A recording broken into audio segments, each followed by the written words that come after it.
Hi, welcome back everyone. If you're new here, I'm Missy, and today we're breaking down one of the most important parts of tarot, the four suits out of the minor arcanas, right? The everyday life lessons and challenges or problems or solutions. The little things in life are the arcanas, the minor arcanas.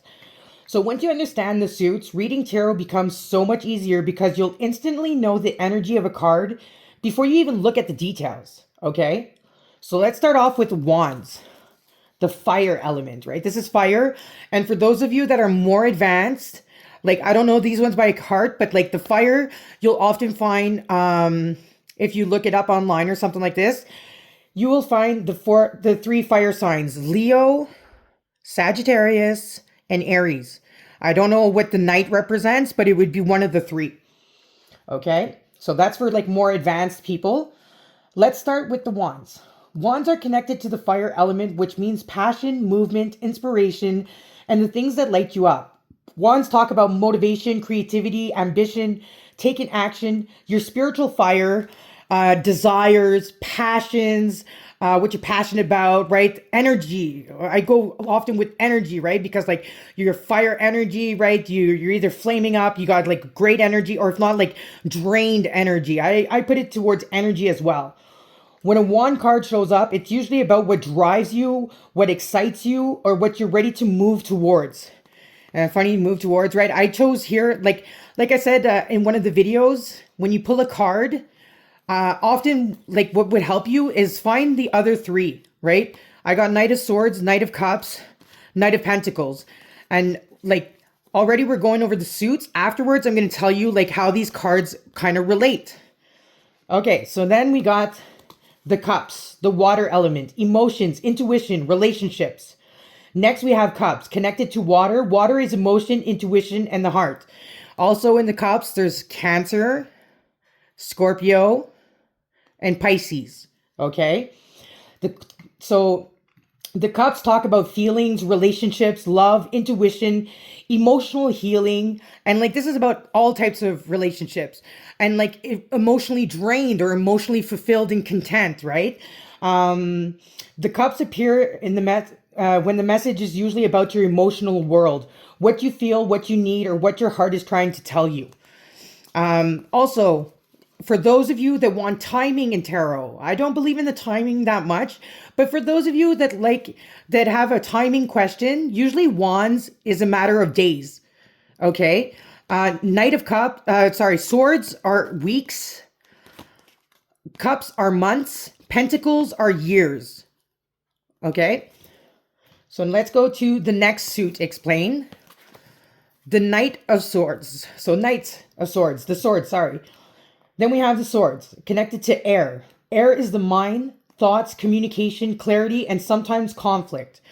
Also, this goes with Gemini, Libra, and Aquarius. Those are your air signs. Swords talk about mental patterns, communication, truth, decision, challenges or stress, intuition. And remember, communication it could be about talking, listening, observing. These are all forms of are mediated to communication, multimedia communication, right, by technology. So there's many types and forms of communication. When swords show up, they're pointing to what's happening in your mind, your thoughts, your worries, your clarity, or the conversations you need to have, or the ones that you're having, right? And then we have the pentacles, the earth element. So that would be Taurus, Virgo,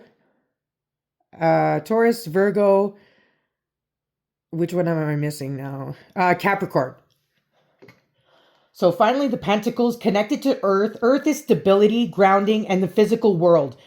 Pentacles talk about money, work, school, home, health, long-term growth, right? What's the stability or instability? When pentacles appear, the message is usually practical. Your job, your finances, your routines, or your physical well-being. So when you put it all together, here's the easiest way to remember the suits. So, wands, what inspires you? Cups, what you feel. Swords, what you think.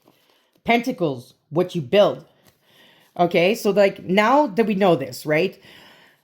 I took the Knight of Swords. Well, I took the Knight in all these suits.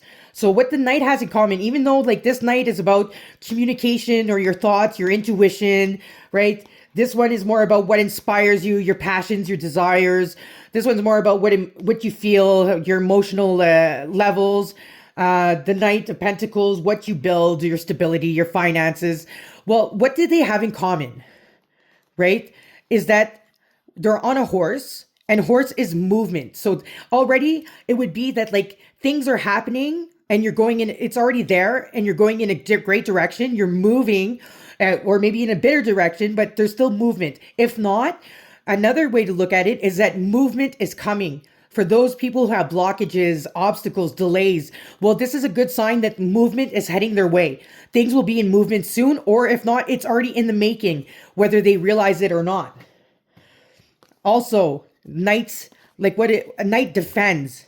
A knight is pure. A knight like fights in vain, fights with dignity, right? If they need to fight.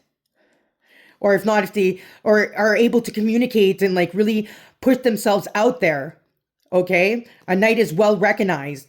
A knight usually wins the battle. If they have a battle to win, they go for victory. They don't go for defeat. They're ready. So like that's just certain ones, and they're all outside, right? There's two counts. They're all outside, fresh air, whatever. So like compare the cards. That's why when you pick a card that you want to start studying, I really suggest that you get the four suits so that you see what are the differences, what they have in common, and look at the imagery. It's always about blending and connecting with your cards. You can like memorize meanings by heart, but at the end of the day, your interpretation and your gut feeling goes really good too. And if you're going to pull multiple cards, well then how do they blend and mesh in together to give the one solid message, okay? So if this helped you, this video, make sure to like and subscribe, because the next video will be all about the major arcanas, the big life lessons of tarot. Thank you for being here, and I'll see you in the next class. Bye for now.